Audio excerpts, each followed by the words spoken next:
respond to public comment. We have a debate, and we never do. He gave an opinion, and that's all. Anyway, next up, Steve Arnold has signed up to speak.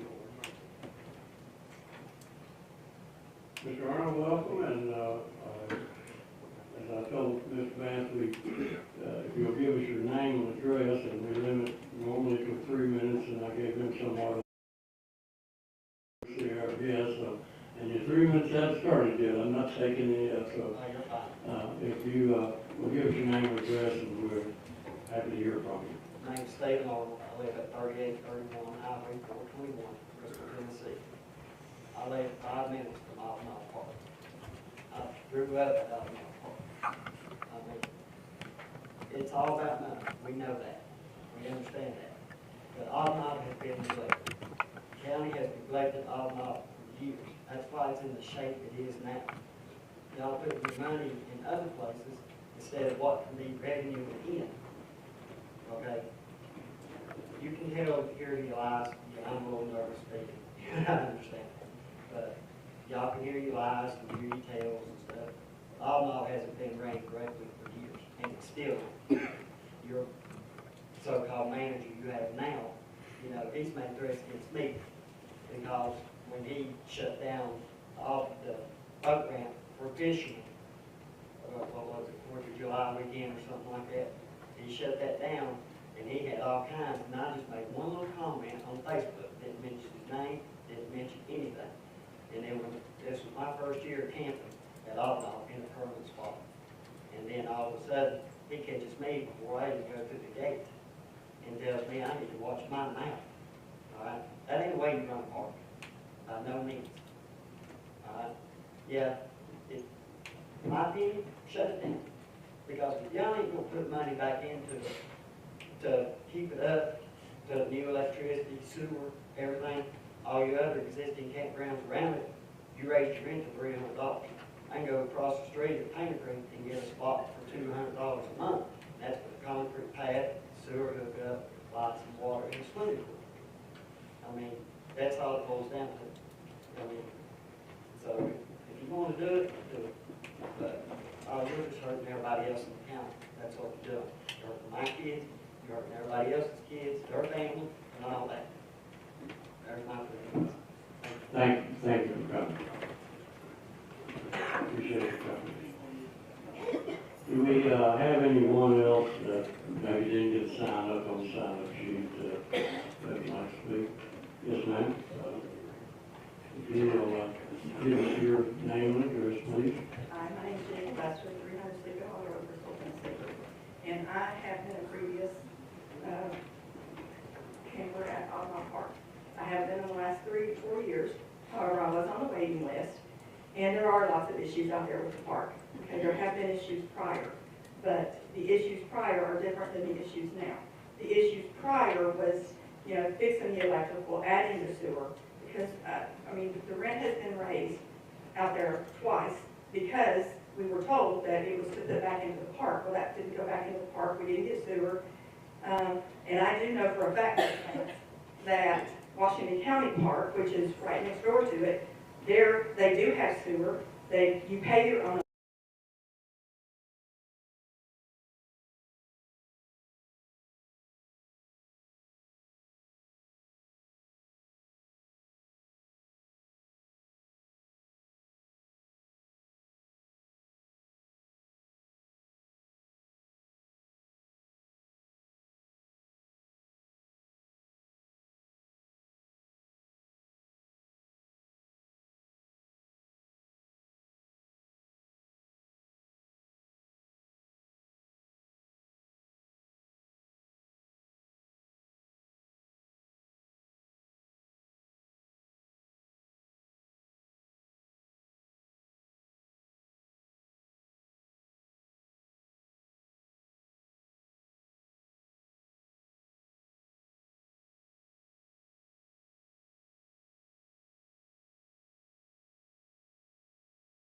Want back out there if he's still the park manager, you know, because I know that I would be targeted.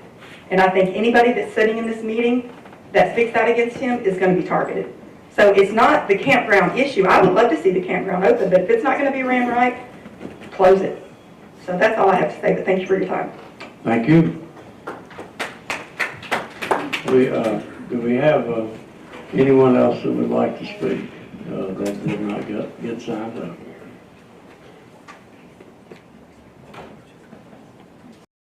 Second and last time, anybody wish to speak, you get signed up. Public comment is closed. Thank you all for sharing with us. Important part of our meeting, and I apologize for having skipped over it. But we're back on track now, and we have no old business. New business is item number 2. And now I will recognize Mr. Sherrill Harvey. There you go, Sherrill, you're on. Thank you, Mayor.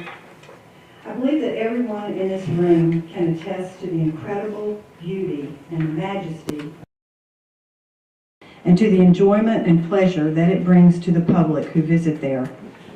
That is why, as a citizen of Sullivan County and as a Sullivan County Commissioner, it is very disappointing that we are at this point of defunding Observation Knob Park due to the amount of work and resources that is required to bring it up to safe standards.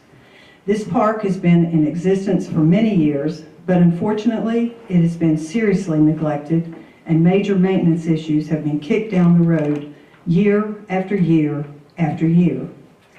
By the grace of God, we are fortunate that no one has been killed at Observation Knob Park due to the lack of maintenance and no annual inspections by TVA.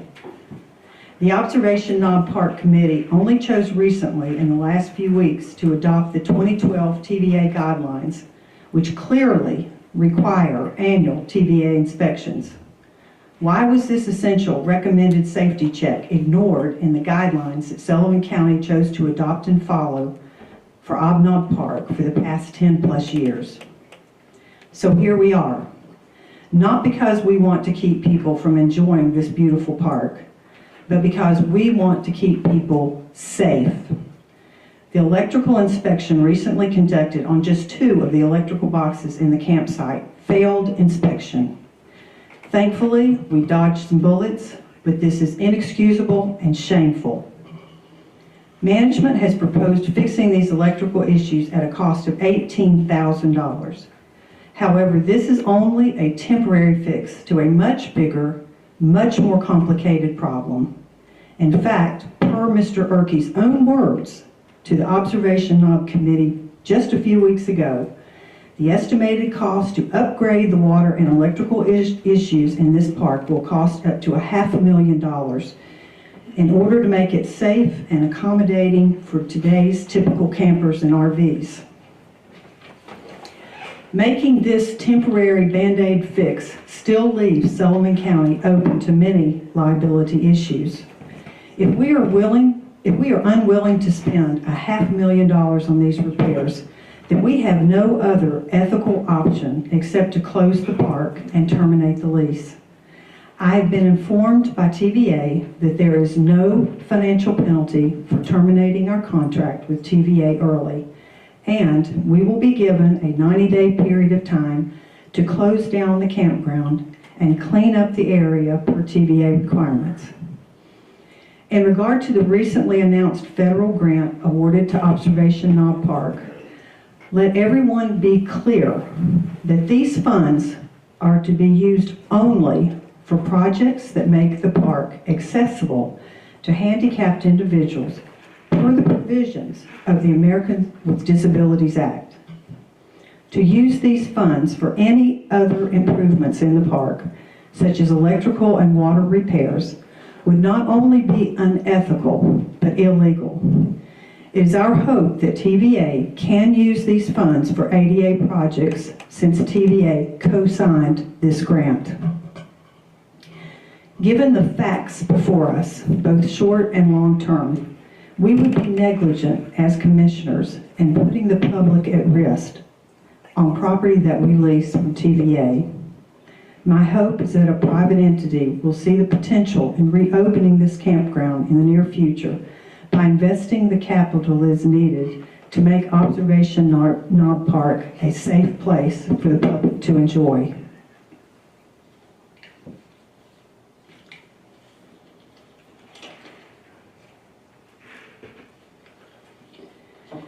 This resolution is to terminate Sullivan County's lease agreement with the Tennessee Valley Authority for the parcel of TVA-owned land known as Observation Knob Park. Be it resolved that Sullivan County Commission requests to terminate the county's lease with TVA for the land on South Holston Lake known as Observation Knob Park effective April 1st, 2023, and to place the remaining fiscal year's funding into the general operating fund, with the exception of refunding campers who paid winter storage fees for 3 months in 2023, January, February, and March, and to pay for expenses needed to physically close the park per TVA requirements, which we will have 90 days to do. And I'd like to request this as waiver of rules. Being work session, introduced bill tonight, any member that has any questions for Mr. Harvey or Mr. Button, he'll line up. You're recognized. Thank you, Mr. Chairman. Mr. Harvey, I got just a couple of things. Can we get something in writing from TVA before next week? Phone conversations are great, but if we're going to vote on this next week, we need to have a list of what their requirements are to turn the park back over to them, what we have to accomplish in that 90-day period. And I also would like to see something on their letterhead from them stating and sign there would be no financial burden to us coming back to us on that for breaking the contract. Will we be able to get that before next Thursday? If we get that, could we get that out before the meeting so everybody can review it prior to?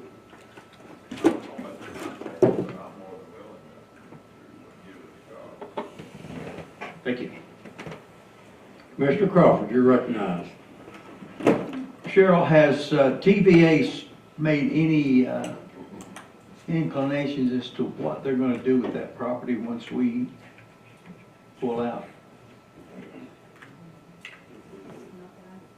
Sure, I'll leave you on while you're answering, so go ahead, you're recognized. They did not give me any information about that.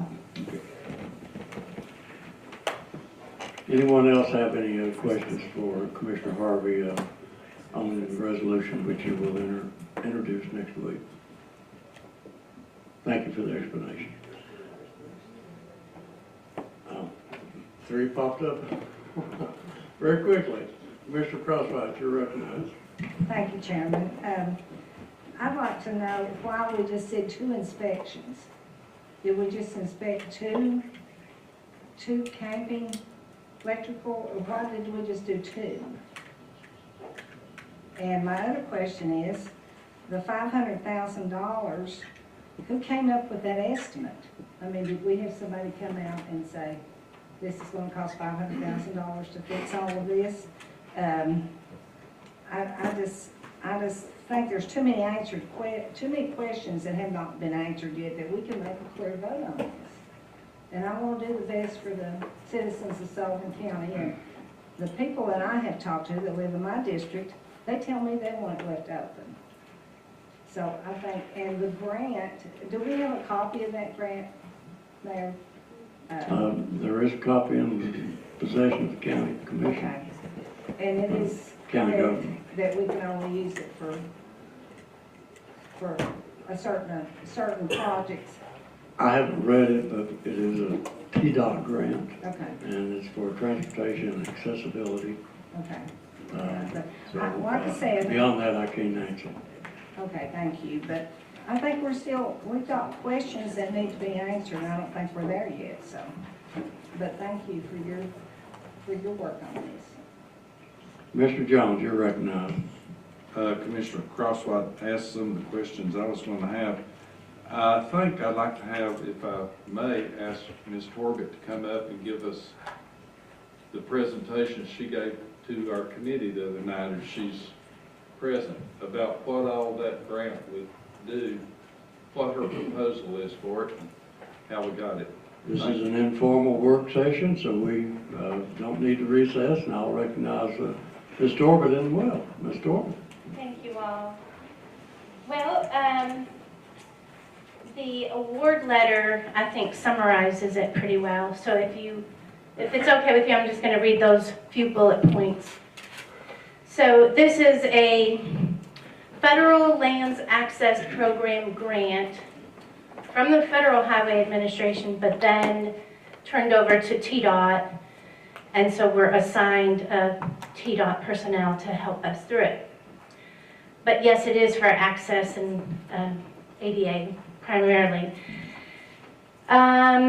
It says, Dear Ms. Torbett, congratulations. We are pleased to inform you that the proposal for the above referenced project submitted under the fiscal year 2023-2026 FLAP call for projects has been approved for programming by the members of the Tennessee Programming Decisions Committee. This letter provides program information for the projects funded. The project includes site improvements at the Observation Knob Park and Campground located on South Holston Lake, which is managed by Sullivan County through a lease agreement with TVA.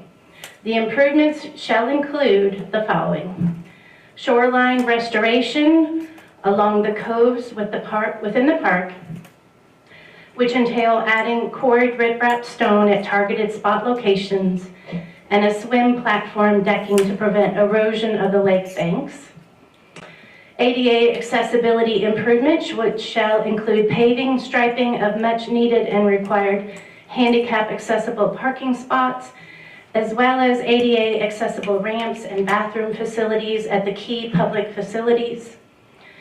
Bike, pedestrian paved side trail along the main entrance, main parking, and internal loop road to connect the internal facilities, such as from check-in office to boat ramp, dock to swim beach area, to bathrooms to picnic shelter.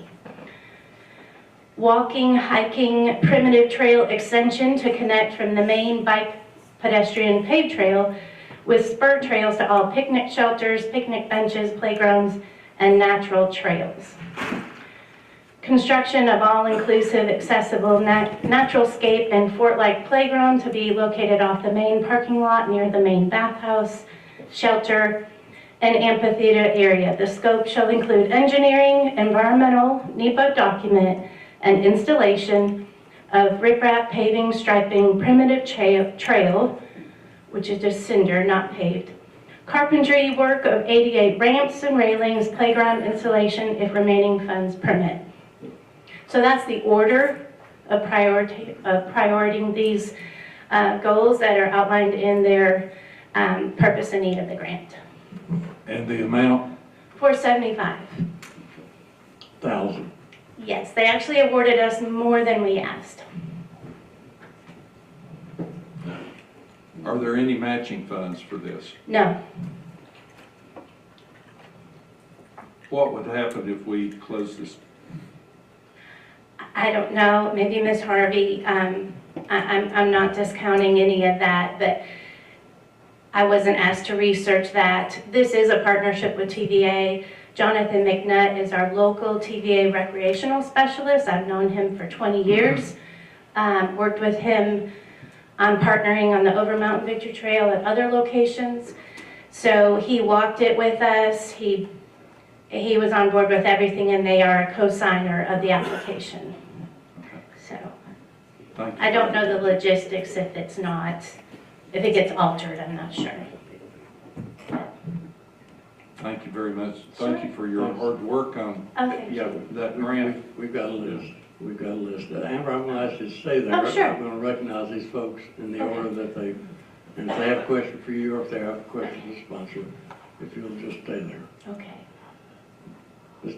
Commissioner Kelly. I just have a comment, not for Amber. Thank you, Mayor. First, I want to say that I am chair of the Observation Knob Committee.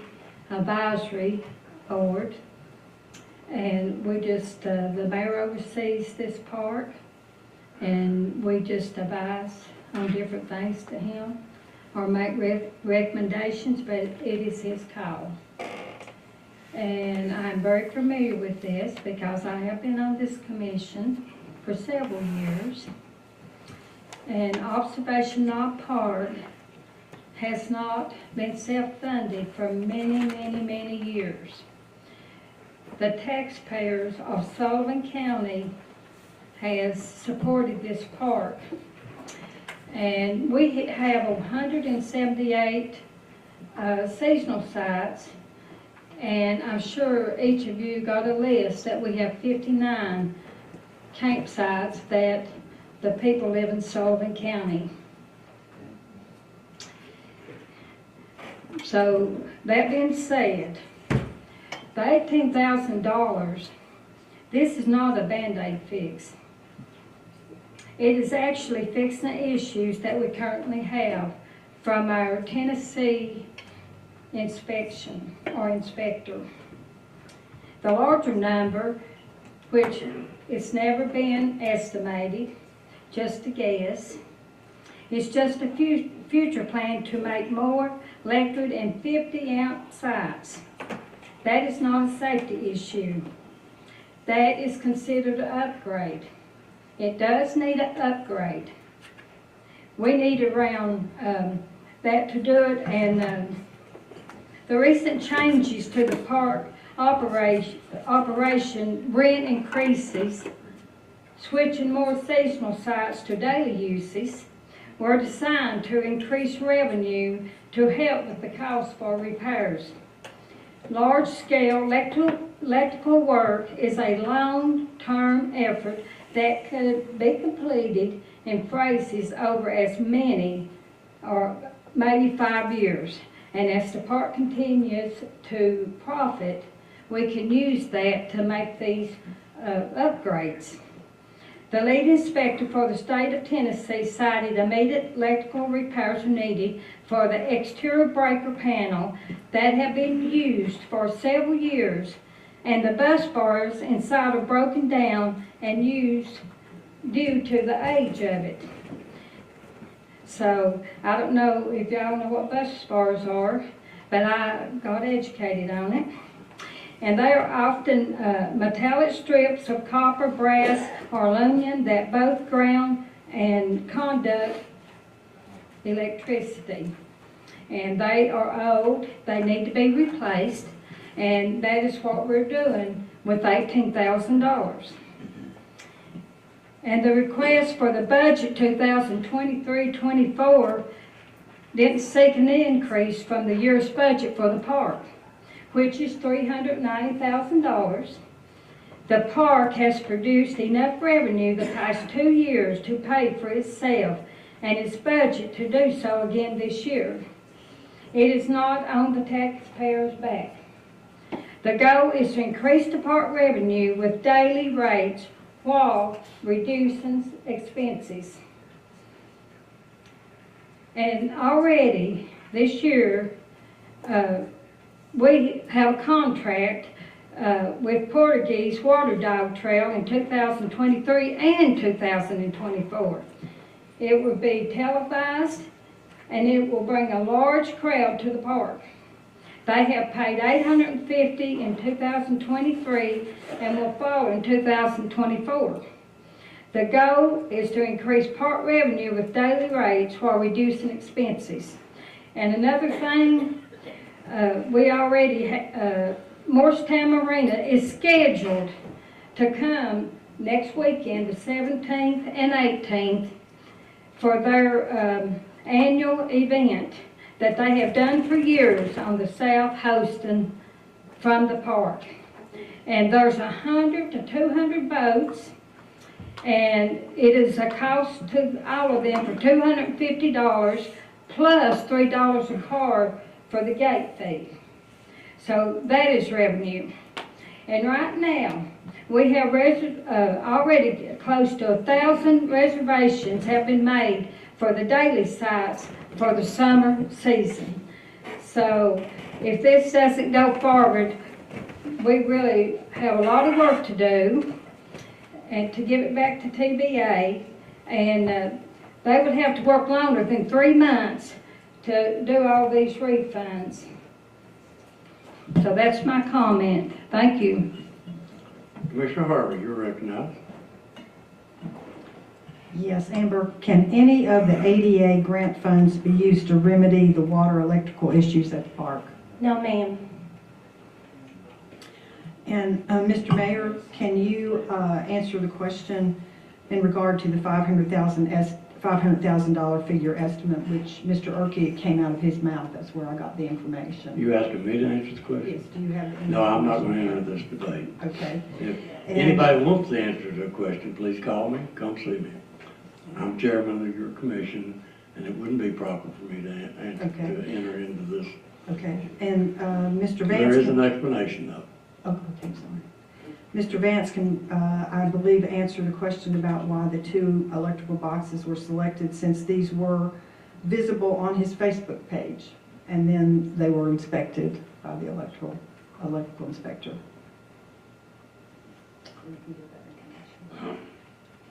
Finish. Okay, thank you, Cheryl. Commissioner King, you're recognized. Thank you, Mayor. Amber, Yes. Told you better stay. you better come back. If we, vote this down and pull out, can this grant be transferred, being that TVA owns the land, can this grant be transferred back to TVA? I would prefer to get that in writing from Jonathan or Ann Patrick with TVA, because that never dawned on me when we were preparing this, since it was unanimously approved to do so. You know, when I applied and when we accepted the funds. So I'll be glad to look into that. Maybe Dan can get it. But together, I think we'll be able to get that answer before next Thursday. But I can't answer that. one other question, if we do pull out and they would lease it to somebody else, could that individual or whoever take that grant and do the work? So these are for public entities, not the private sector. Okay, This, Amber, is it because true? these are federal tax dollars, okay, it can't go to a private entity. but it could go to TVA? I don't know. You don't know? I don't know. Okay. They're a partner because this is the federal land. That's why we were eligible to apply. It's Okay. federal land access to provide more recreational and tourism for the federal lands. So whether it's the national forest or this park, other federal lands, that's why only, I think, 10 people or 10 communities in Tennessee were awarded the grant, but they're all public entities, so cities and counties. Okay, all right, thank you. Thank you, Dwight. Commissioner Glover, you're recognized. Thank you, Mr. Chairman. Amber, on the explanation that you gave us for the Money Creek project for instance, the bathhouse. You said that would be making it ADA compliant, right? Mm-hmm. But that's not to replace the bathhouse, that's just making it compliant for people in a wheelchair accessibility in and out, correct? Well, we would refer to our ADA facilities plan that you all adopted in, 2019, I think? We referred to that had already been assessed. So those improvements would be one of the primary improvements per the grant. So we're kind of checking that off our list because we have to do it anyway, as long as we're the operator. If it involves, if the structure's dilapidated, then it would have to be rebuilt. But if it's my understanding, it would be based upon our facilities plan. So basically, right now, explanation would be just making it accessible to ADA compliant, right? Well, each bathhouse is in a different state because they have been working on them. Some of the stalls have been improved, widened, fixtures to meet code. I don't think you scrap the whole thing. So if the sinks and the toilets have been retrofitted already, obviously we wouldn't want to trash it. We could repurpose it. So it would be based on assessment when we get to that point, right? Yes, sir. So right now, we don't know if it's replace the building or just the toilets or sinks or, we don't know. We don't. We would have to go through our facilities plan. I'm sorry I didn't bring that, the ADA facilities plan. Every piece of property the county owns or operates was in that master plan. But each structure, each parking lot was, already assessed. And I think since 2018, when we started that, they have made some improvements, as they had the funds to do so. But I'm not the park director. I couldn't tell you, verbatim what each, there are several bathhouses. So they're all in different states. Okay, thanks. Mm-hmm. Thank you, Mr. Glover. Mr. Vanover, you're recognized. Thank you, Mr. Chairman. I just want to maybe say a few things from a different perspective. I'm on the other end of the county. I didn't know Sullivan County operated a campground until I got elected to the county commission. I don't really understand why we operate a campground. It may be a fine amenity for some of our citizens, but it's just for a few of our citizens. There's not that many people. I don't think the majority of the county anyway gets to appreciate the campground. I think it's a big liability. I think there's a lot of controversy. I think we've got more important things to concentrate on. We've got the sheriff's department here. We've got the highway department. We've got the education department. So we've got so many more things to concentrate on. And to compare Observation Knob to Bays Mountain, I think is just not a good idea. There's two different things, and there's no way you can compare Observation Knob Campground to Bays Mountain or Steels Creek. Those are parks that people enjoy every day and not operated for profit or not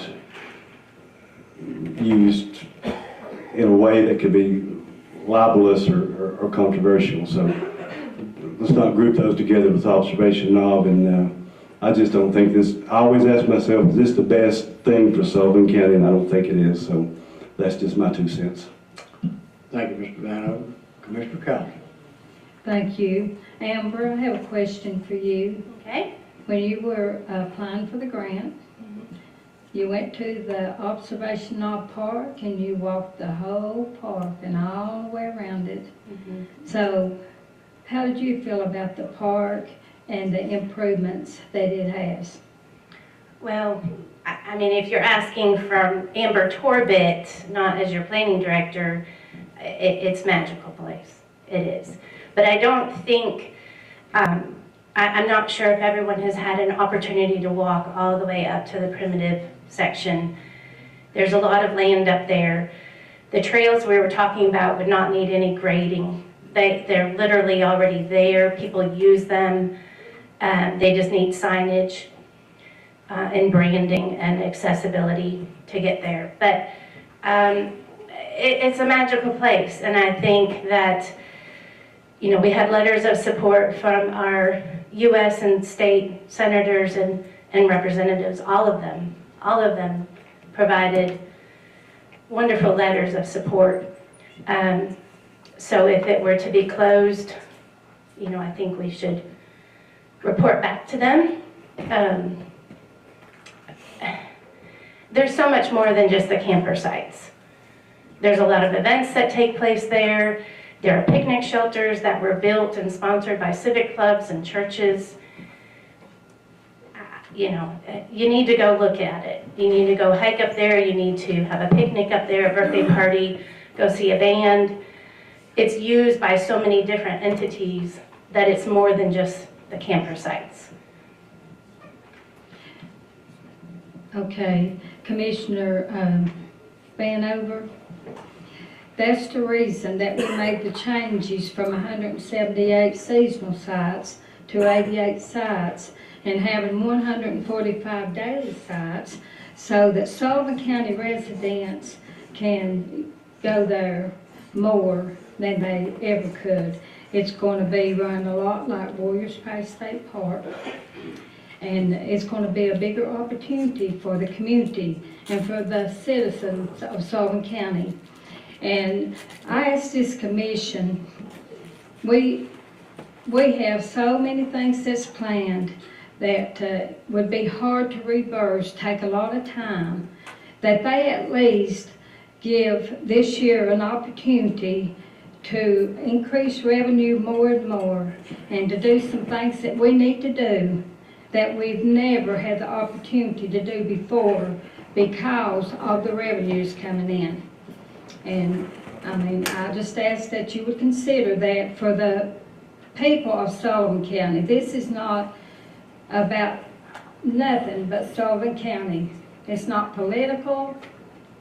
It's not, what I based things on was facts. They weren't made up.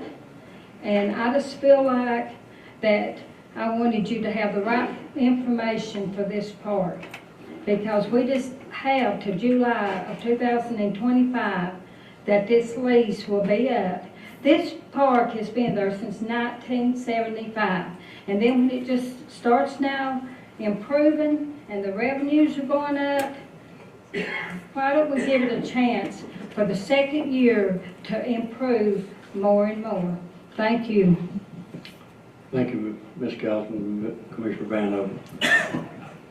So if this park was run like Warrior State Park, then I'd be good with it. If we had the same type of customer care and professionalism as Warriors Path State Park was, then I'd be for that. I would be all in for that, and that would be a whole different ballpark, but I don't think this park is run anything like Warriors.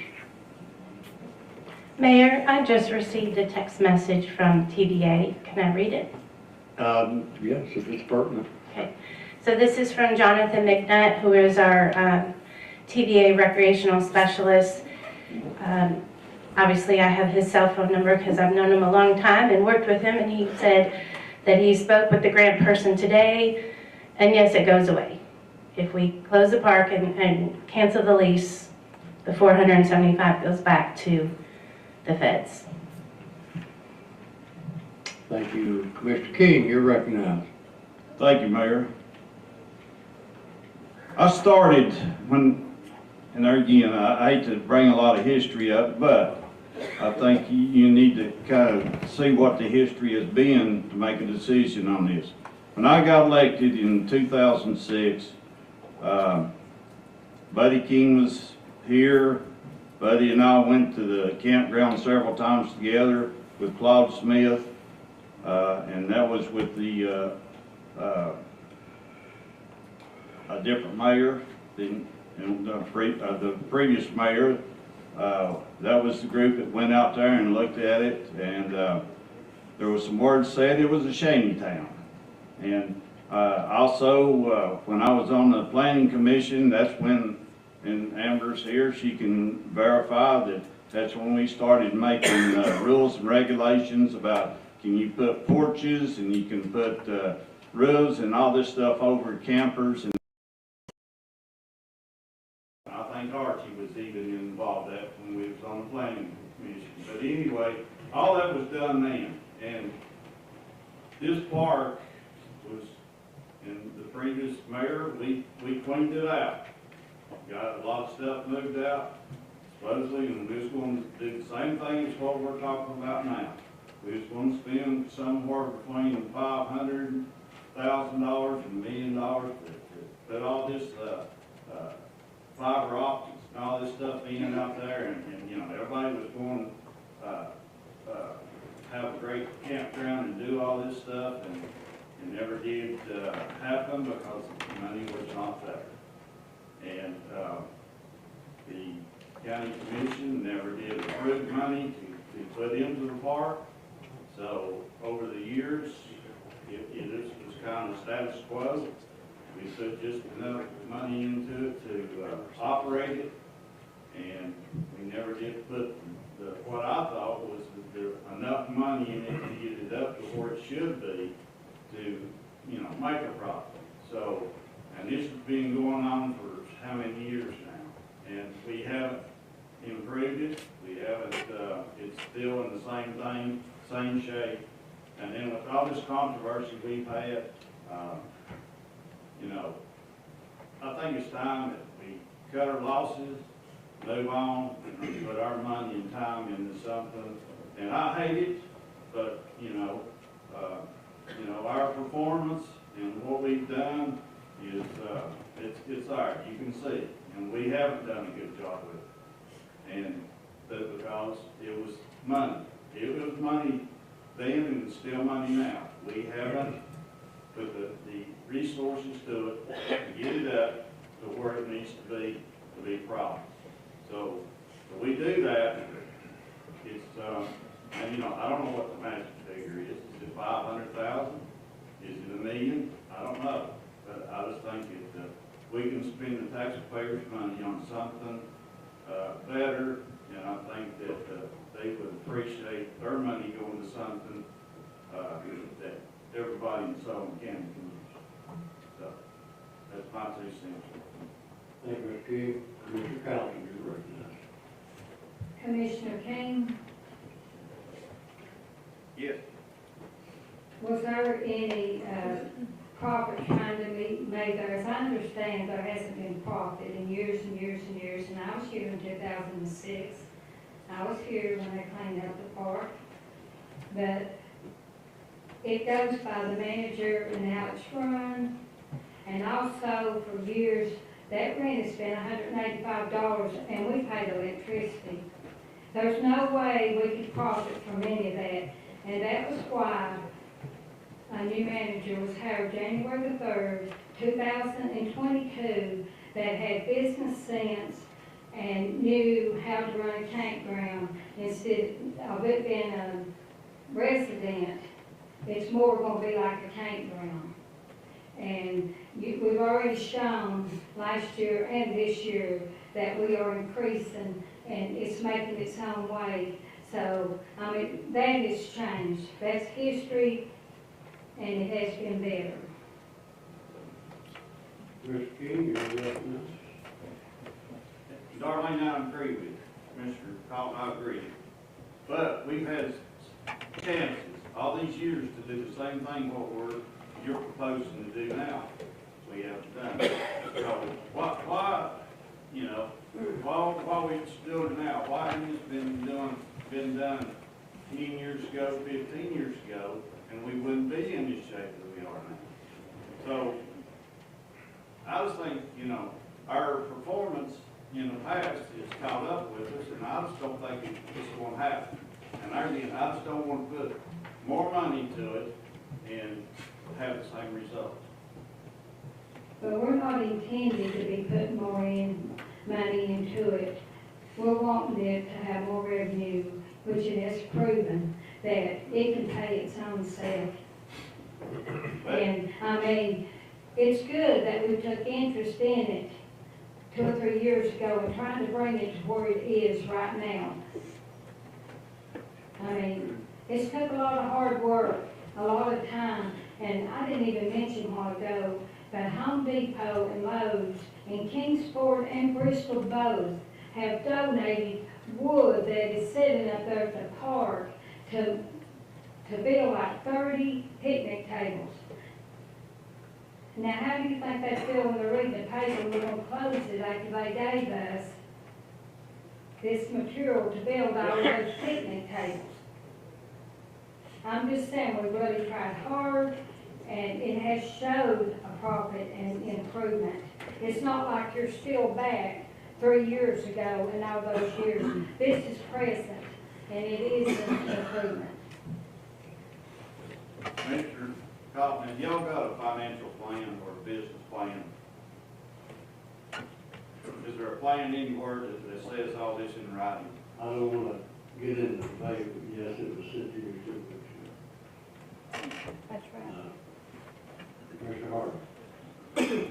So Darlene, do you want to vote for $500,000 for taxpayer money to make these improvements? We don't need to vote for $500,000 for taxpayers' money because I explained to you that we're making profit. We have more coming with these changes with the daily sites, and we should be able, a little at a time, up to the next 5 years, to make many improvements. Mr. Jones. Couldn't people- I'm sorry, Commissioner Harvey, I interrupted you. Go ahead, you still have the floor. Your own manager, out of his own mouth, said it was going to take $500,000 That was his words, not mine. Well, it may take $500,000, he may be right. But how, but. Are you gonna vote for that? No, we don't Folks, need to vote for we're that. gonna I just maintain the explained. decorum that we just had between, remember, talk over each other. Please, each other, respect it. Darling, I'll recognize you. Let Thank the other you. person. We all have good debate, we all have good discussion about this. But let's keep it not personal. And if you want to speak, I'm gonna recognize each one of you. Ms. Harvey, you have the floor. Are you gonna vote for $500,000? I think you just said you would. I did not say that I would. I said I probably would not have to because the park is building revenue with these changes, and we're not gonna try to do it all at once because we don't need to do it all at once. It's upgrades to make it 50 amps, and we could do it over 5 years. And that's our plan, is to get that park up to where it should be. But with the revenue that has been made from the park and not the taxpayers.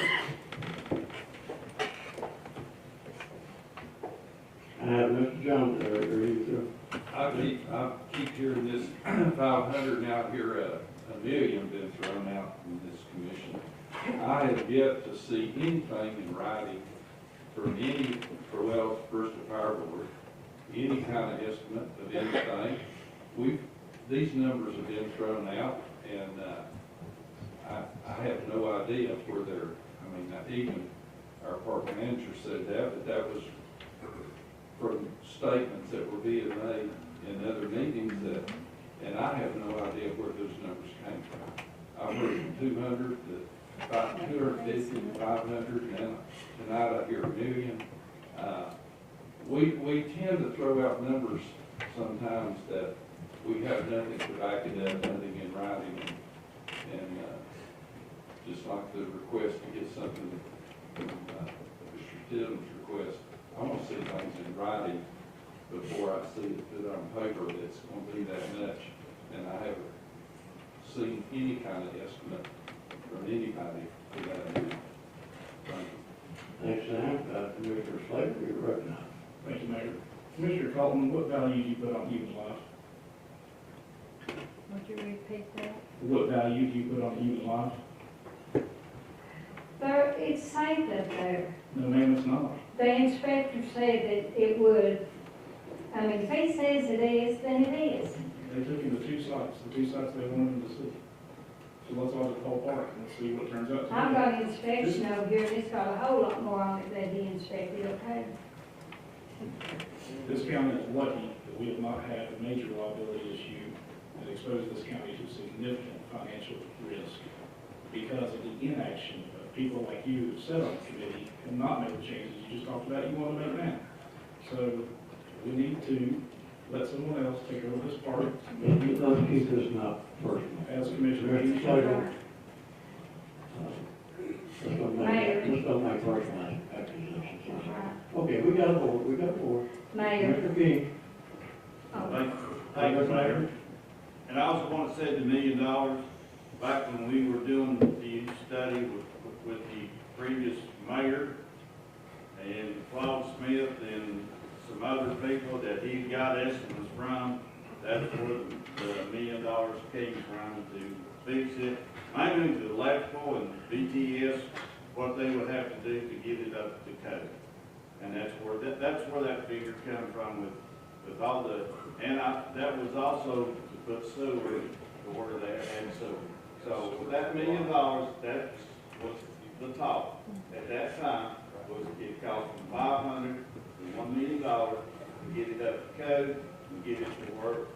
You put sewer and have all the services that these other campgrounds around have.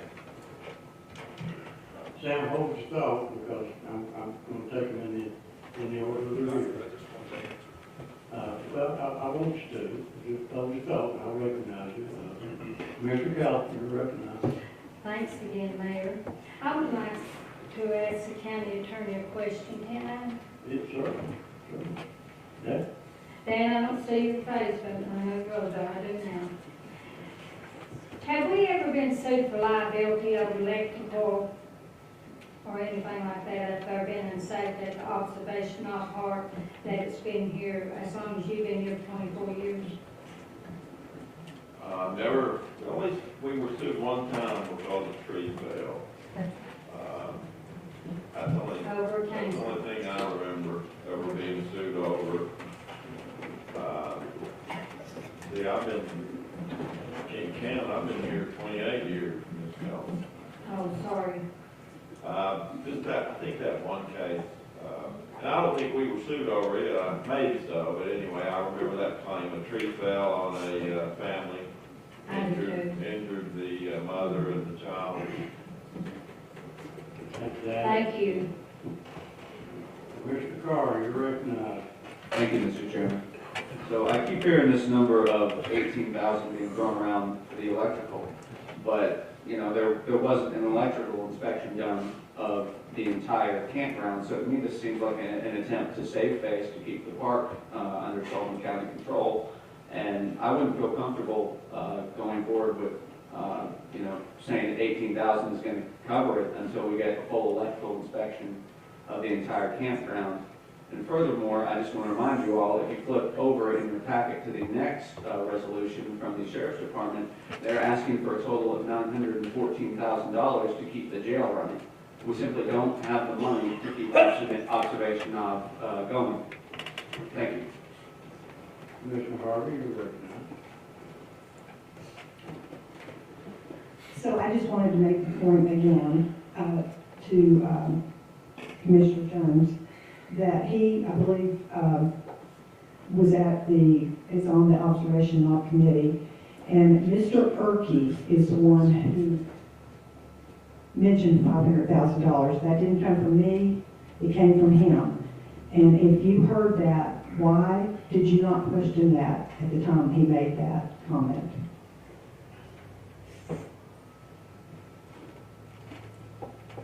Well, again, those numbers have been thrown around, and just like Mr. King said, those numbers were discussion numbers that were given. There was never anything in writing from anybody for any amount. I don't think we've ever received from BPES or from the Bristol Sewer a specific in writing, this is what it's going to cost. You know, sewer's very expensive. You haven't been involved in that, putting those in, but that's extremely expensive. We never, in the sewer agreement, we never had, that part wasn't part of the sewer, because that is TDA land. We'd be putting something out there. That'd be great if we had sewer.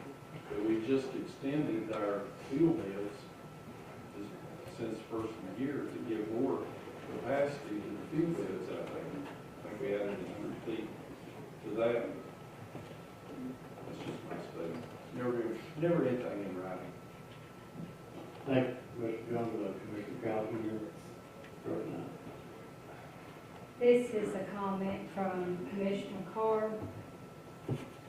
We cannot take the $390,000 from the park that they have profit themselves and give it to the Sheriff's Department, because the taxpayers did not fund that.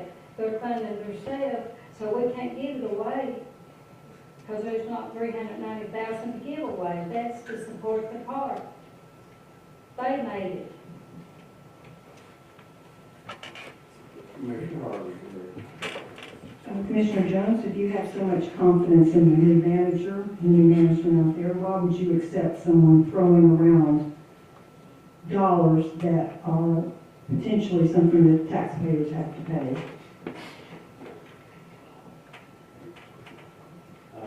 I have Commissioner Means on this. Commissioner Means, you're recognized. Thank you, Mr. Chairman. And Commissioner Carlton and all the past commissioners, I really appreciate your all's efforts in trying to do whatever's been done over these past years. I grew up going to Observation Knob. I loved it. However, we didn't go there for very much because of the decay that it has been in over the years. So, my conclusion to this is, just like most of you all, I feel like it is a high liability.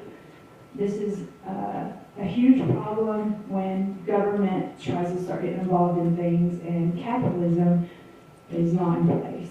If this was someone's livelihood, they would make it what it should be, and we wouldn't even be sitting in this situation right now.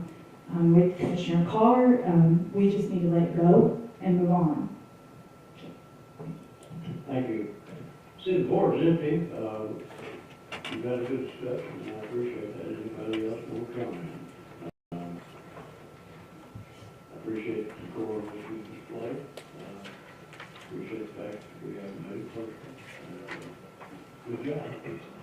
We'll move on to item number 3, Mr. Sharp. I recognize on item number 3. Thank you, Mr. Chairman. This is a resolution from the Sheriff's Department to amend the current jail budget with an increase of $914,473 because of an increase in the cost of food due to inflation. I don't like, it's a big ask. I don't like this as much as anybody, but I think it's something that we got to do. And we have, of course, the sheriff here to answer any of y'all's questions. I'll open it up for comment. Okay, thank you, Commissioner Carr. Can I start, Mayor? Do you care? I'm sorry. Do you care if I start real quick? I was just going to. No, you go ahead, if you'd like to make a statement, and then Commissioner McMurray has a question. Thanks a lot, Mayor. This additional funding, like I said, is just going to get us through this year. Our operating costs, we're not asking for operating costs to thrive, we're just asking to survive. I mean, this is a have-to thing. We've got increase in our inmate population, as y'all are aware of. But, you know, my statutory duties as sheriff are courts, patrol, process, and the jail. And I understand the funding for a jail is the less desirable, the less amount of money you want to spend, but, you know, statutorily, I am required to provide adequate health care, food, shelter, and all those requirements by the state. So, you know, what we're asking for is operational costs to feed the inmates. Can you not hear me? Our little mic's not picking up. Oh, okay.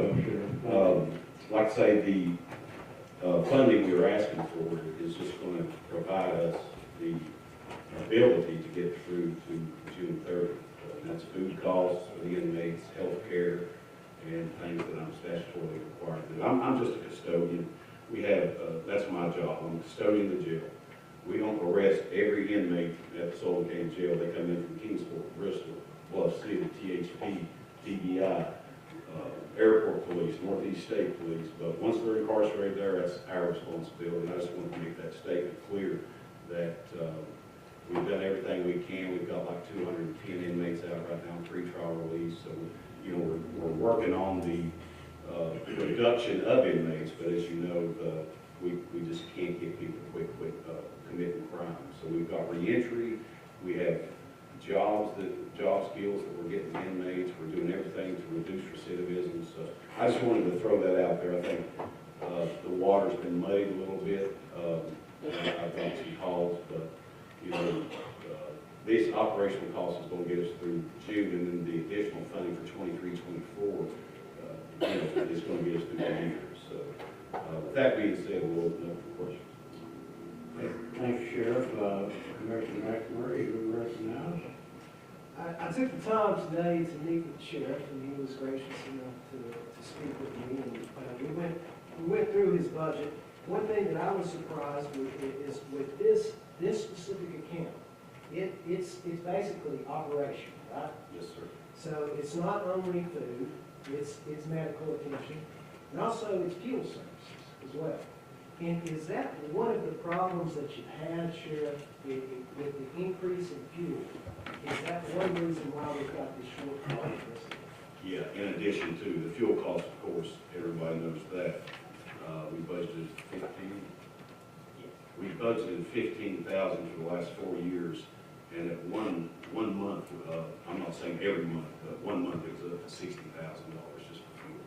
And that's not just the fuel cost as it relates to the jail, right? That's fuel. Transportation of inmates back and forth to Kingsport, Bristol Court. We had a Chattanooga trip today for a mental health patient. We have to go to Nashville. If they have a fugitive from justice warrant from somebody from another state, transportation officers have to go to Alabama, Georgia, Florida, all over the United States pretty much, if, you know, they do waive extradition and they want that inmate. And there were, I guess there are things that I'm more familiar with because of my line of work, but there is a thing, it's called commissary. Could you explain that to the commission? Yeah, commissary, which the blind vendors have done our commissary for the last 20 years. And all they get put back into the general fund is 2%, which I need, you know, that'd be a great thing for our county attorney to look into. But from January to March, they've made $1.4 million just in commissary. That's a lot of honey buns, right? Right, honey buns, toothbrushes, it's just about everything. Exactly. So what you're saying is that money is going back, not to you. Not to us. It's going back to the general fund. No, it's going to the blind vendors. Okay. Yeah. Oh, it's going for the blind vendor. We don't see. But that vendor is under contract and is paying money to the general fund, is that right? I think it's 2% is all we see, but, you know, I really think we need to look into that and increase that. That funding from those inmates should go back to the jail, in my opinion.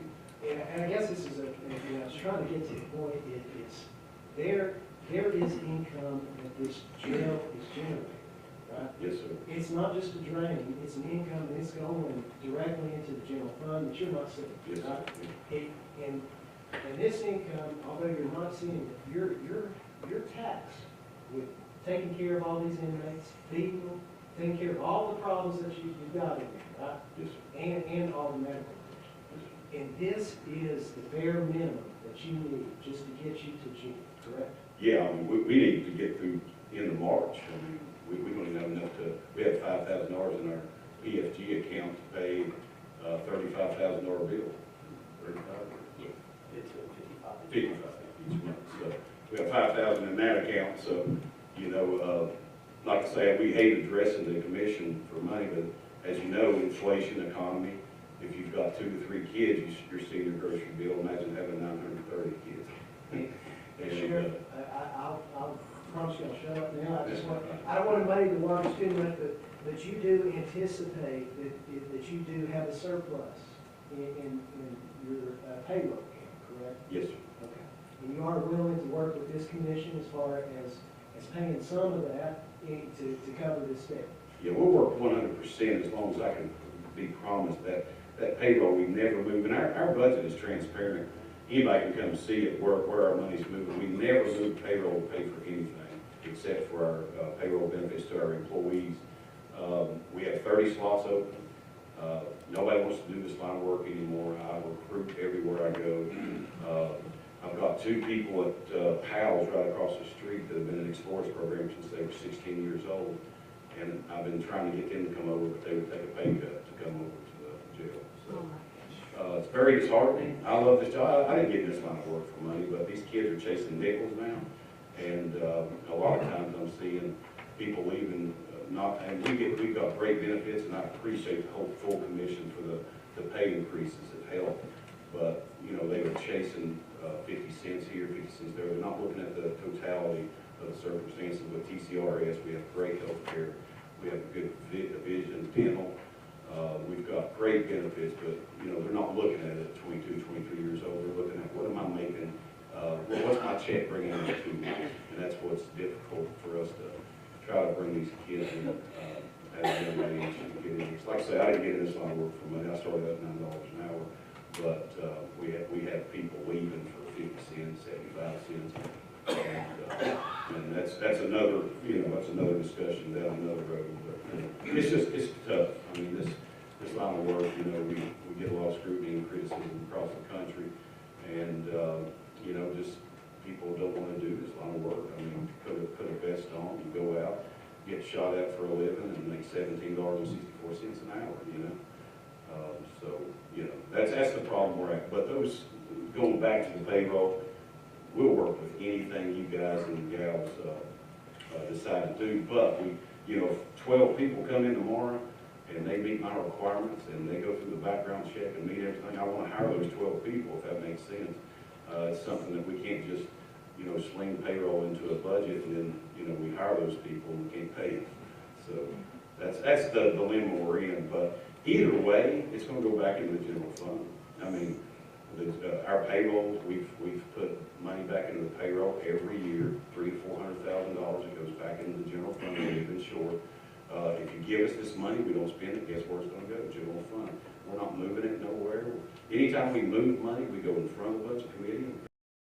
I think I'm what I'm spending it on, when I'm spending it. I don't know why, but you know, I feel like sometimes people think I mismanage my budget, but it's everything's going to the incarcerated population, and my employees are neglected in the process, and that's what makes my job hard.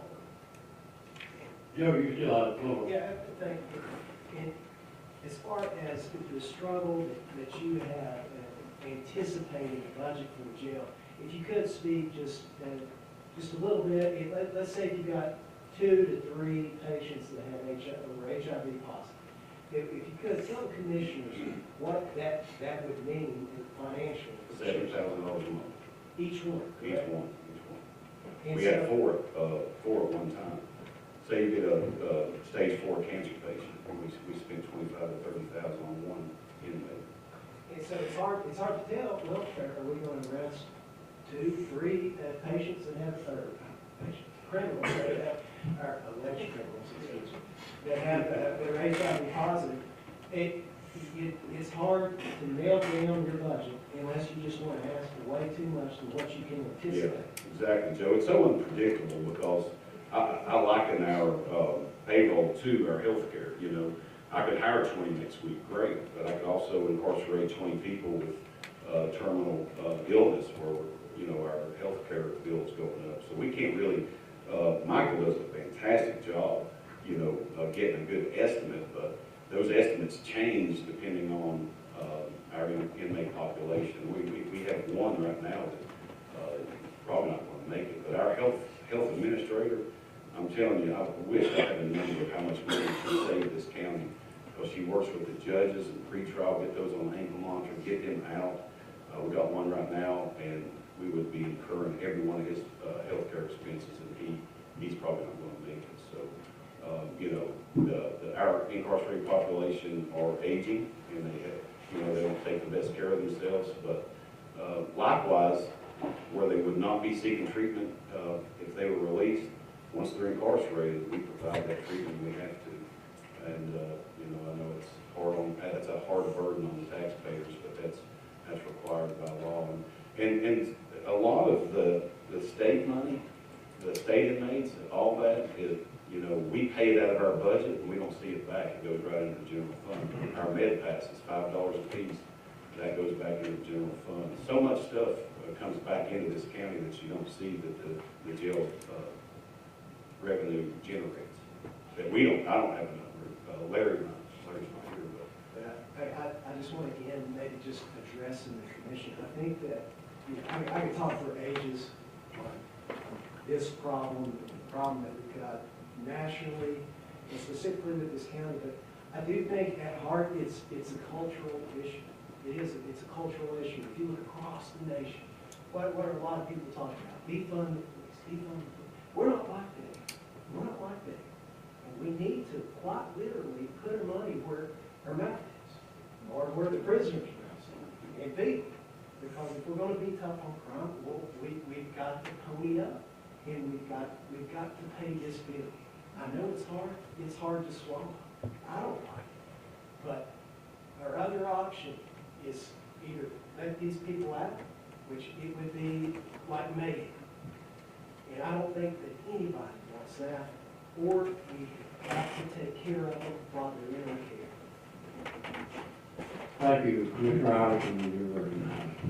Sheriff, I just want to, actually going to be with you tomorrow, and I was going to wait then to talk about it, and I struggled with it, so I'm going to ask you tonight. I know it's an unfair question to do it, but I'm going to just still talk about it tonight. Last time I talked to you, it was 18 positions that were not filled. You were trying to get people to fill, and hopefully tomorrow there'll be 20 walk through the door, and you'll be able to fill those positions. We're up to 30 now. Okay, 30 positions. All right, so it's even worse. But looking at that, over the last 9 months of this budget cycle, so an officer with their pay and benefits is around $60,000 a person. And if you do the 18, I just did the 18 math, to sit back and say those 18 people over the course of an entire year is about 1.1 million. And if you take the 9 months that we haven't had to pay them because they haven't been employed, that's around 800,000. So is there a possibility of rolling, because I don't want to take your money away from you, especially if you hire them tomorrow, but there's 9 months you're not going to be able to pay. It's past those 9 months in the calendar. So could we not take the money from the people that haven't been paid because they haven't been employed and roll that into this, instead of taking it all out of the general fund? Because this is a 5% hit on our general fund. So I know it's going to roll back. I get that if you don't spend it by the end of the time, it's going to roll back. But regardless, that doesn't happen until around August. So we have another $1 million just in limbo that can't be used, and we're taking that away. So just want to see, is there any way we can work this out or work together, and maybe us put part, you put part, instead of us doing the entire hit? Well, the only thing, like I said, that's, I liken this in its similarities into the medical bills. You know, we had 3 murders in the span of 3 weeks, with detectives working 24 hours a day, 7 days a week. So, you know, the payroll doesn't only go with just their salary, it's overtime as well. And heaven forbid we get another Evelyn Boswell where we're working 17 days, 24-hour days. You know, this job is just so unpredictable. So, you know, it's one of those things where I can't say, yeah, go ahead and take, you know, $500,000 and put it on this. And, you know, we'll just hope and pray that nothing happens between now and June 30th. So I see what you're saying, but, you know, it's going to be the same, Mark. You know, we can either do that, and then we can come back and ask for more payroll, like if we hire those people, or you know, you can fund us this. It's not going to be a tax increase. It comes out of fund balance, and then all of our payroll goes right into the general fund. So it really is a lot more work, because I'm sure Michael would have to come in front of the budget committee and ask for those funds. And you want to talk to that? No, in regards to the 5% of the general fund, is that what you said? Yes. Okay, because they would only 3.4% of our funds. I don't know. I'm sorry? If we ask for $914,000, we have a $26 million budget, that'd be 3.48% of our I'm just talking about how much money we have in the bank.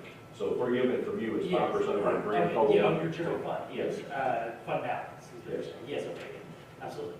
And yeah, it does hurt, but the issue right now we're having is we're running off of 300 or 400 which are operating accounts for supplies and materials and contracted services. On the sheriff's side, it's not changed in 4 fiscal years. We are still the same number we were in 1920. And then on the jail side, we've had an increase of 6%, which is $136,000 over 4 fiscal years. And we know that just inflation alone this year is probably more than 6%. And that's where we're running into an issue, is you have over last July of 2021, you were at 700, and I have the numbers here, but we've gone up over 218 inmates from July 2021 to July 2022. Plus you have inflation on top of that. You have 200 more inmates from one year to the next, and inflation. Last year we were 601,000 over our 300 or 400 that we were originally budgeted.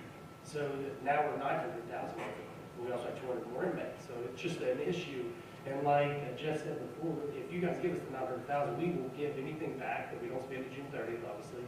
And then the payroll that you were alluding to, yes, there is a good amount of payroll left in there, but there is positions that have been open over the course of this period. And like he said, we could give a portion of that absolutely now, but the only issue is we do have comp time built up on the books right now that is very large, because you're 30 positions short, so everyone's having to work more to fill that gap. And we need to pay that down at the end of the year. We always use our excess payroll to pay down comp time, because if we're not, and this officer leaves, we could have a $10,000 hit at once, and we can't fill a position, that specific position, if the lieutenant or something else, for a little while until that's paid off. So we try to move to that. Right now, we're looking anywhere from $40,000 to $50,000 on the jail side and the sheriff's side out of payroll to pay just the comp time down. We also have post checks that have to come out, which is $105,000. So there is still money left there, absolutely. But we also need to make sure that between now and then, we don't hire positions in after we take this money. If we do, we need to promise from someone that this will be funded back to us by June 30th to cover our payroll, so we can't get to the negative. And I understand that completely. That's why I said there's 9 months that you haven't paid people. And that money's been built up, and that 9 months is also for benefits, it's not just payroll. So that's 25,000 a person is on average. So I'm just saying there's a lot of money there in a different account. And I mean, I'm looking at it as our fiduciary responsibility, is sitting here saying, we're spending taxpayer money. We should look at the ideas of maybe moving some money instead of just saying completely coming out of this. Because it's simple to say, let's take it out of our fund balance and give it over. It is very simple, and I get that. But it's a finite amount of money. So if we take out $1 million to give to the sheriff's office, and it's gonna come back, I get that. But it's still gone. So if things happen, whatever happens throughout the time, you know, it continues to dwindle down. Because this past year, we used, I believe, $8 million just to balance our budget. So part of that's in there too. So I don't know. I just want to look at a way that we can work together. I want to say, is there any way that we can sit here and match a little bit or do part of it? I just don't want to see us go completely on the $300,000. So just an option, just for things to think about. So yeah, we'll talk tomorrow. Yeah, we're all about, Because we've looked at it, and again, when it comes to payroll, we're perfectly fine with that. I know Larry's been very specific that benefits is something his office manages, so I don't have as much control over the 200 for benefits account as much as we would with Larry's, so that'd be a better question for him. But 100 accounts for payroll, we would definitely be willing to work on giving some of you guys to offset this cost. Just like we have every year, last year we gave $900,000 back out of our budget at the year end, even though we requested funds. And out of that $900,000, only 70,000 of it was 300 or 400. It was all payroll, because we were short so many positions even last year. So we offset what we requested last year by more giving back than we actually requested. And I know that it's quick and easy for them to make that change because the financial management committee and the budget committee can make those kind of things. It doesn't have to come back to the complete committee, I don't believe, or the complete group to say that. So moving money seems to be pretty quick too. So it won't be a Michael, we go to the center too, and we might need to get that little closer. I understand. Happens right here. That's all. I just want to see if we can work together. Absolutely. Okay, we have Commissioner Crosswhite up next. Commissioner Cross. Thank you, Chairman. To start with, Jeff, Michael, thank you. I had the opportunity to talk to you yesterday, and he answered a lot of questions. I would suggest Mark and I are going to meet with him tomorrow. One thing that I learned is, Jeff, if you will explain, and you explain to me why we're feeding these inmates 3 meals a day. Oh, yeah. That's easy. That's required by law. Also, we have to hire nutritionists that gets their macronutrients. They have so much caloric intake they have to take a day. It's got to be a certain room temperature.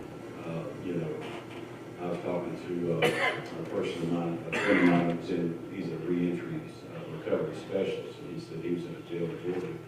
He had a bologna and cheese sandwich for breakfast, a bag of Doritos during lunch, and I think a peanut butter sandwich for dinner.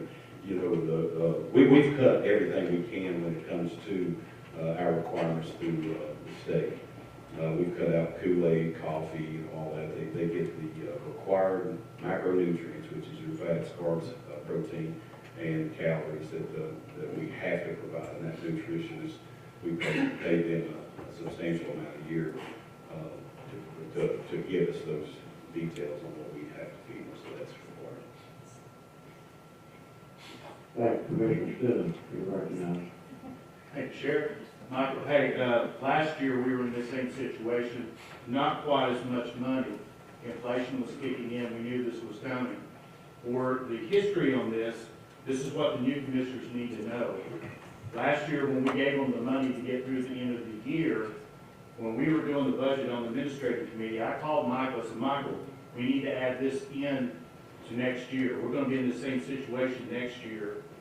And the sheriff and his officers sat down and they said, no, things may change. So we did not add that into the budget. Is this added into the budget for next year, or? Yes. So this is $900,000 increase into that account for next year? Yes, there's $960,000 next year into the sheriff and jail combined. Now, what you guys approved is $671 because we also have some grants that have fallen off due to COVID and other grants are no longer permanent. But yes, the 960,000 is next year.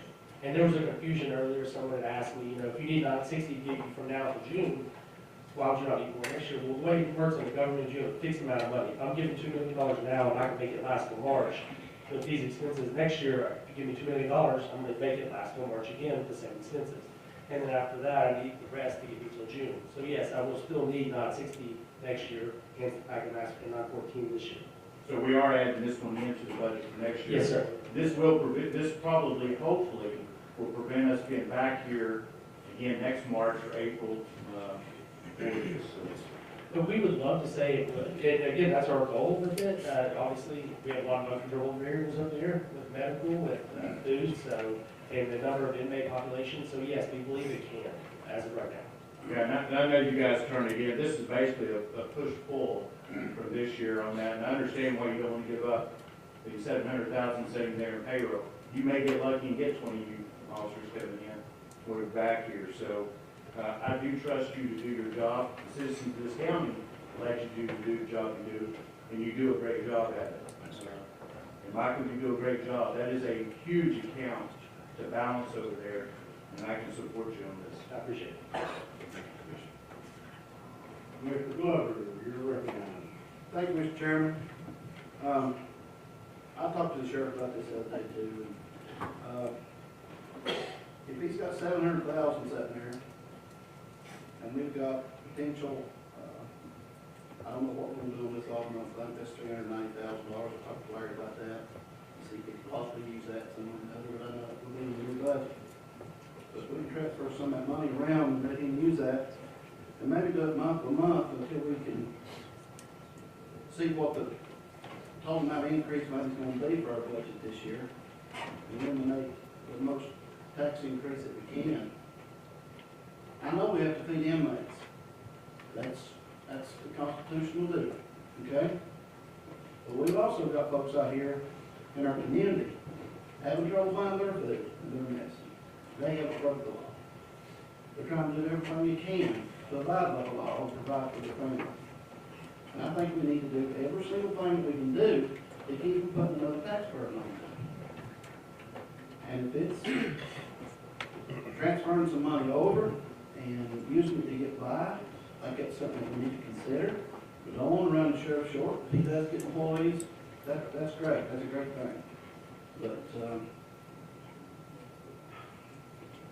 Sheriff, I've sat here and voted for every single thing that you brought in here, except for jail. I haven't voted for jail.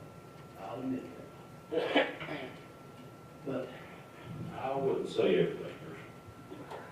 what did I not vote for? I'll have to pull it back. I'd like to go back and say what I didn't vote for. To be fair, there's no tax burden of the 914 this year. Again, that's taken from general balance, the unassigned fund balance. So we have to put that money back in there. Yes, absolutely. At some point, you probably would like to. I don't know what your minimum is for your amount of fund balance you guys have to keep from year to year. There is a requirement, so I have to see what that is. But I just want to make sure everyone knows there is no tax implications of this as of. But,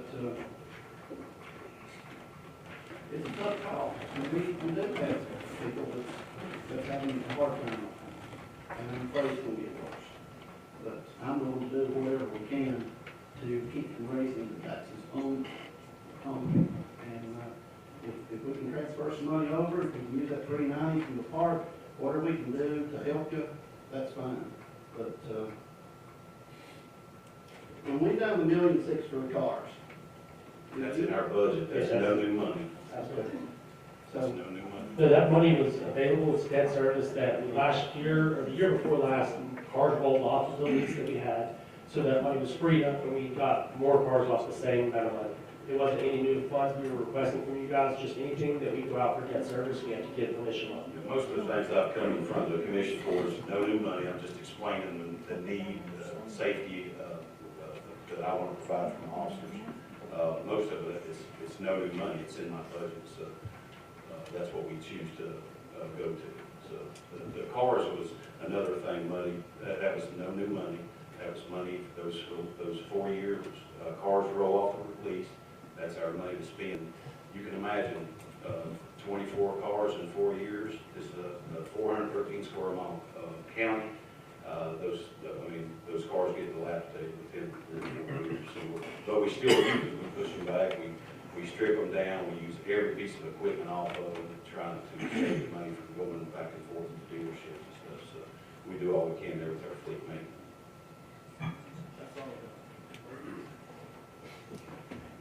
Ms. Reeves, you're recognized. Thank you, Mr. Chair. I just had a quick question. When we talked the other day, Michael, I was shocked that you said you weren't going to be able to pay your bills this coming month for, if we didn't pass this. So could you tell everyone, as a new commissioner, I felt like it's a good question, a good answer. Tell everyone why you waited, and I just was like, why are you waiting until now to ask for this? No, I think everyone knew from the get-go of July that we needed money, yes. I was told, Larry and I have had conversations with everyone else, that the past and sprites usually wait until about February, April, March, somewhere in that time frame to ask for money. We were at the point where we really need to ask for money. The only thing I can do at this point to pay the bills would be to go back and start closing out things we need now. Things that we may need here in a couple weeks, and just start shuffling money around just to get the current bills that are due right now paid, and then have to open it back up later to get other bills paid. So that's purchase orders what I'm just alluding to at this moment. So I'm trying to avoid from doing that, because we do have currently available funds, minus with the purchase orders that are open, $5,000 in the account to pay food. So that's not a lot. Obviously, we have $50,000 a month is usually our food bill on the main jail. We're running around $30,000 on the jail extension, and then produce is about $12,000 to $15,000 a month. All those bills are coming up this month, obviously, very soon, and I'd like to be able to pay them without having to shift things around and then have to come back later and try to shift it back to pay for the things we still need. Yeah, we were told that, Jessica, to wait. I mean, we knew it was going to be short in November, and we were told by Larry to wait.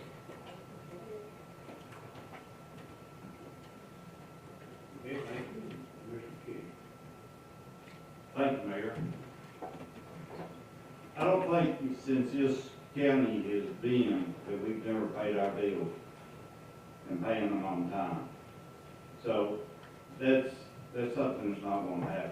We can transfer money back and forth in your accounts or wherever to get that money to pay. And then the reason Larry wanted you to wait is to get exact numbers.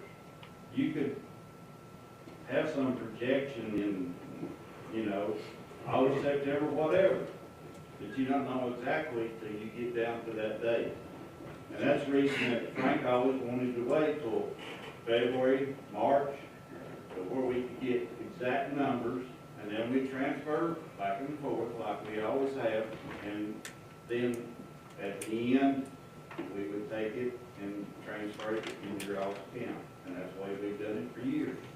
And I don't see that why change. And that's where we're at now. Just wait till we know exactly how much you're going to need. And if you hire people, we'll make sure that that money's in your accounts. And yeah, it may take a little arithmetic and, moving stuff back and forth, but I think that you all can do that with us backing you and knowing that you're going to have your money to pay your bills. And if you hire new officers, pay those officers. So, but Larry wants exact numbers instead of projections to do. And I think that's a sound way to do, because projections can change. Remember, this is still a projection. Exactly. But you're closer to the end of the year, so you're not going to have that big spread, or you're not going to have a larger number when you're down in April, May. You're not going to have that big number. And that's the reason it's been done for years that way. And it's worked. So. Yeah, I wouldn't say what he asked us was wrong. I was just answering the question. No, we agree. Like, we're perfectly fine waiting until now. She was just asking why we waited until now. It's because that is. I mean, you need to wait closer to June 30th to figure out what your actual need is. Exactly. No, we would like. And I think that's fair. That's Larry said that, and that's the way we've done it for years, and that's, it's worked then, and we didn't have anybody foreclose on the shed, so we got a pretty good record. Thank you. Thank you, Mr. King. questions for the sheriff or Mr. Kennedy? Right over here, recognized. I just want to say that I remember the election in August, I think Jeff Cassidy got more votes than anybody else, so I believe the people in Sullivan County trust you, and I trust people until they prove me different, and I think you did a good job, and this is tough, this is really tough, you know that you grew up the same way I did, and people have a hard time sometimes paying their property taxes or buying medicine, and they've got to make those decisions, but we were elected to make tough decisions, and this is one of them, so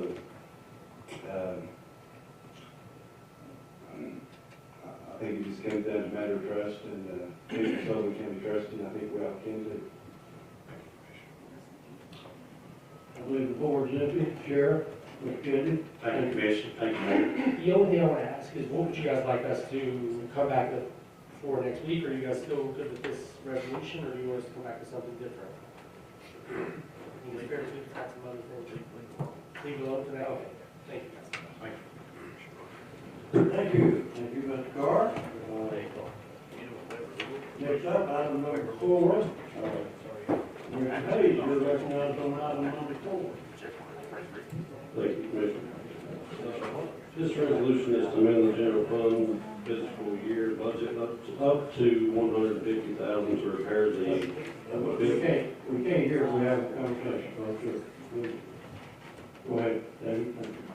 To repair the building on top of Holston Mountain that houses the 800 megahertz radio system. The system runs the radio for the sheriff's department, the highway department, and most of the fire for the Sullivan County. It's severely dilapidated and needs repairs. The administrative committee heard this the other day and voted to approve this. Okay, you've heard the explanation. Have any questions? Doctor? Okay. David, I'd like to be added on here as a co-sponsor on this. Anyone in the department, would you agree with that? Anybody in the affirmative? Objection, voting in the affirmative, next to Can we put this on consent agenda? I'm sorry? Consent agenda? Request consent. Good request. Anybody, any objection? I objected that we have never put new money on consent. All you need to do is just object, and we got it. We'll be on regular calendar. Mr. King, just be right with. Thanks, Mayor. Have you actually been to the building? Have not, we've seen pictures. He brought plenty of pictures for us to look at it. I was just wondering what kind of shape the road is going up to the building. It's maintained by the Forest Service, it's a pretty good road. Yeah. Yeah, we I don't know that, but the road from the Forest Service to our building is ours. I'm not sure about the road. You got Mr. Bean up here with you, and he probably answered. I can tell you that the road going in is pretty good. When we built the radio site, upgraded it in 2016, we used county money to upgrade it. And last year, TVA and U.S. Forestry was adding a tower and a building right next to ours, and they come back in and upgraded it again. So as far as the road goes, it goes all the way. It's in very good shape. The building is very dilapidated, but the road is in good shape. I remember some time back, we took a dozer and gravelled it and all that, and I just wondered if it was still, still water dips in it, but. Yeah, that's in really good shape, because they had to put, they run another dozer over it from U.S. Forestry, so they could get TVA's equipment in there last year, so it's in good shape. What about the road going up to almost the big curve? Did they asphalted it, is it concrete? It's asphalted about halfway, 40% of it, the first part's not, and the last part's not, but in the middle it is. And there are discussions, and we've gotten letters, but we've never gotten a follow-through, but they have threatened U.S. Forestry, that is, to send everybody that's got something on that mountain an annual fee for the entire road upkeep. We get it I've gotten a letter 3 years in a row, but I've never gotten an invoice yet, so I'm just filing it back. Thank you. Thank you, Wyatt.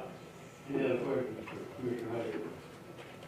Seeing none, we'll, be on record account. Thank you, Jim. Item number 5, Mr. King.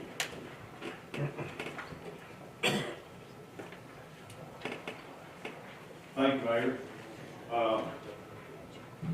think everybody's got pictures on their desk of this. This is what happened to, one of our trailers. And, what happened is the main frame on this thing, the rest got the best of it. So that's what's happened to it. Mark is tried to find a used trailer. He never could find anything that would meet our specs, and we also have to get a 3 places to go look at them, and it takes quite a bit. But anyway, he's found 2 new trailers, and it was going to cost us $110,000 to buy these 2 trailers. But there again, if this right here had happened on Stone Drive or going down 11W, it may not been too pretty stops. But anyway, we're asking to get the money for solid waste department to buy these new trailers to haul cardboard mainly to Domtar. So, and we are being able to sell our cardboard at Domtar, so that's a good thing. But we got to get it there, and we need something, you know, to haul it. So I'm asking.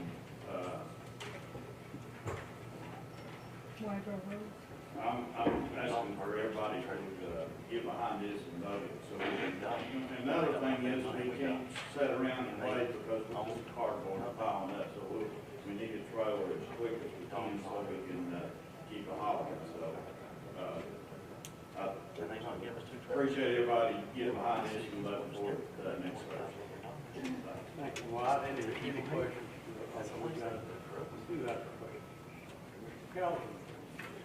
Commissioner King, so that's coming from his fund balance, not the general fund? Yeah. Okay, thank you. Hey, Dwight, on this one, since it's coming from this fund balance, it's not coming out of our general fund, we can put this on consent if you would like to put it on consent. We can, or I can wait till next week, and, you know, the one that's not here, we escalate it or whatever, right? Either way, it's going to be. We're gonna buy these trailers, so we might as well just put it on consent, save the time next week. If that's what the commission wants, that's what we'll do. Without objection? All right. Consent calendar? Okay.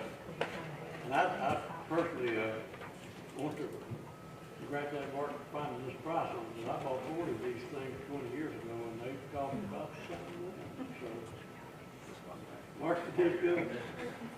Okay, it's nearly 8 o'clock, and I'm going to have to take my leave. I'm going to ask Commissioner Carter to set in for me, but we're going to take a break before that. I've got to go out and buy some meat to bring in here to hang. Yeah. I can, if you're a little bit cold, and I am, but I'll put Commissioner Carter in charge of the thermostat over there, so let's take a 10-minute break.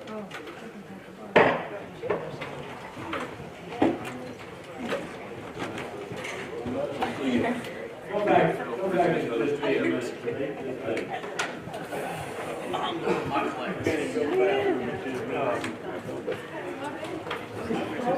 Hey, Kevin, George.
You've heard the explanation. Sponsor moves consent calendar. Any objection to items number 6 and 7 being placed on consent calendar? Without objection, items number 6 and 7 are placed on consent calendar. Without objection, moving on to item number 8. Commissioner Cotton, you'll press your button, I recognize you. Okay, this resolution is to amend the Sullivan County Highway budget by transferring from one accounts with available funds to areas of appropriations where funds are most needed, and it's from account number 62000.400 supplies and materials, highway and bridges to 63100.400 operation and maintenance supplies and materials for 100. And I asked this be on the consent calendar, and if you have any questions, I think Jim Montgomery is still here. It's not. Yes. You've heard the explanation on item number 8, sponsor moves consent calendar. Any objection to item number 8 being placed on consent calendar? Without objection, item number 8 is placed on consent calendar. Without objection, recognize Commissioner Vanover on item number 9. I'd like to move to accept the grant from the Tennessee Department of Health, ELC confinement grant, ELC's fancy letters for infectious diseases.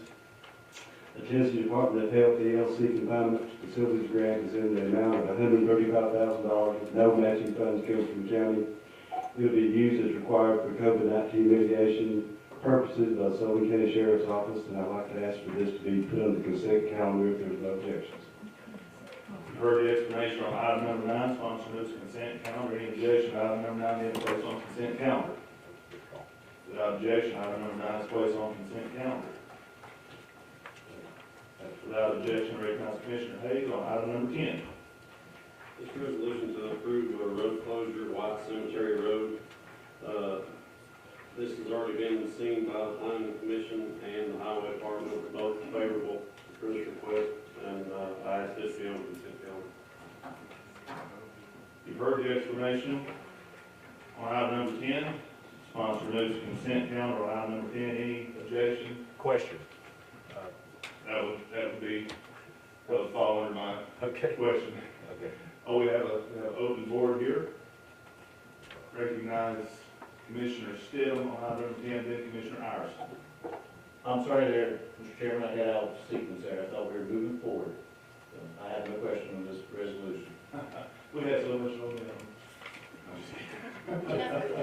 I'm sorry to slow you down, but this is just actually for the attorney ministry.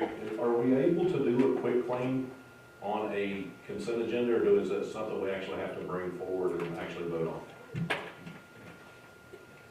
I don't see any reason why you have to put it on consent. You was asking Attorney Street? Yes, so you say that we could do it as consent? Okay, that's all, thanks. No objection.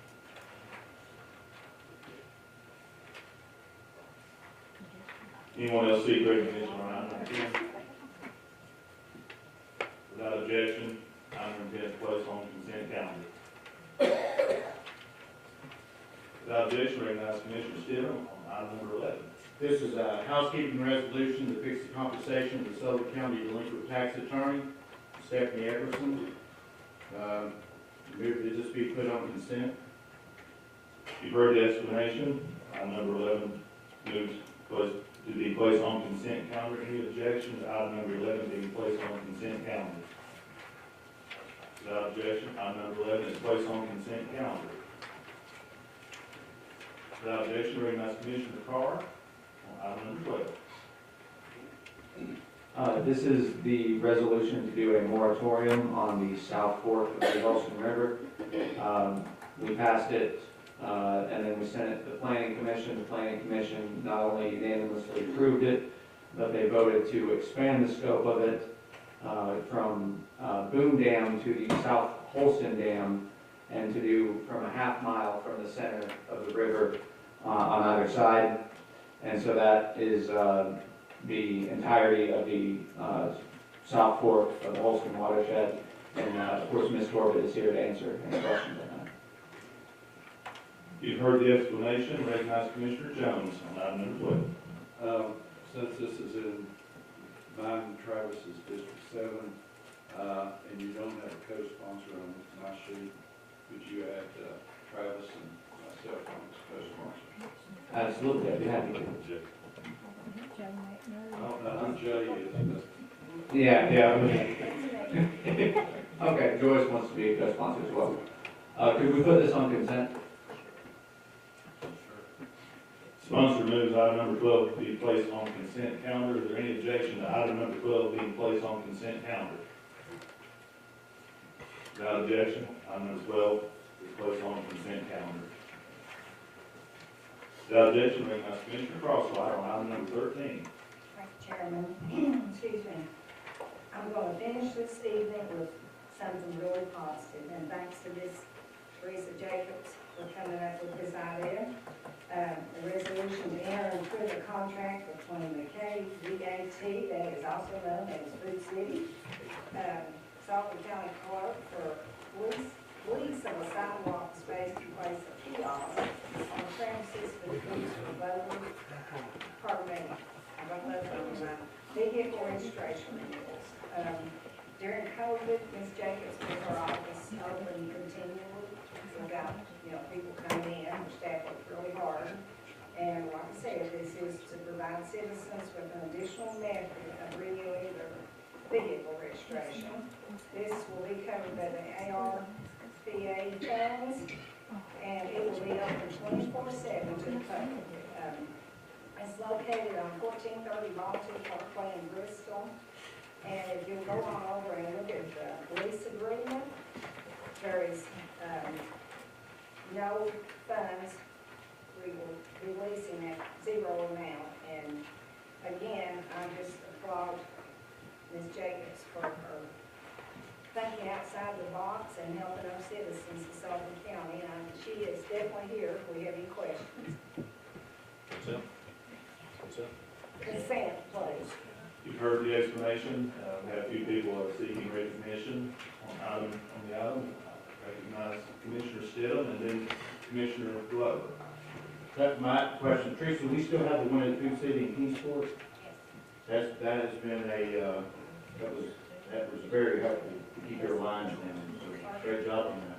That one is an inside kiosk, and COVID really proved to me we need an outside 24/7 accessible kiosk, so that's why I went this direction with this one. Thank you for the out-of-the-box thing. Thank you.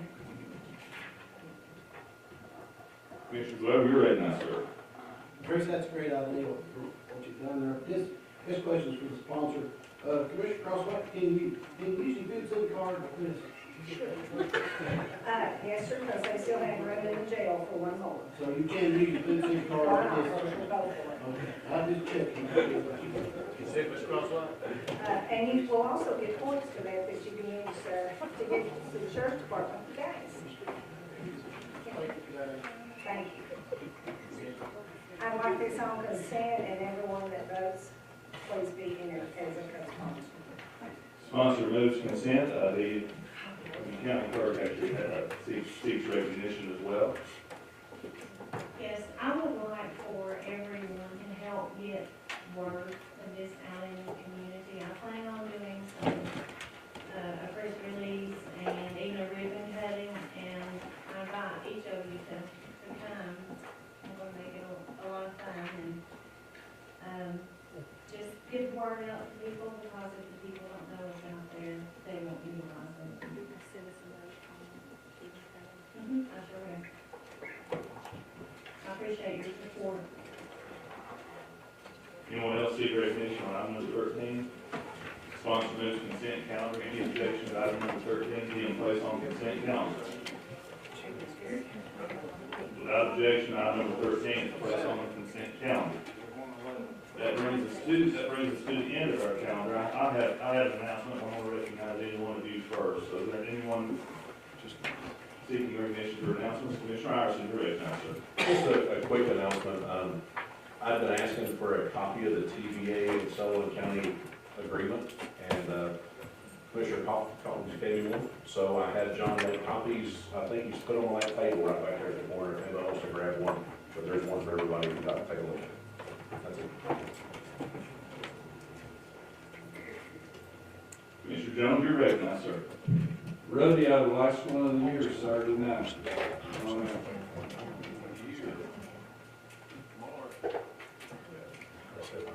It's rodeo season.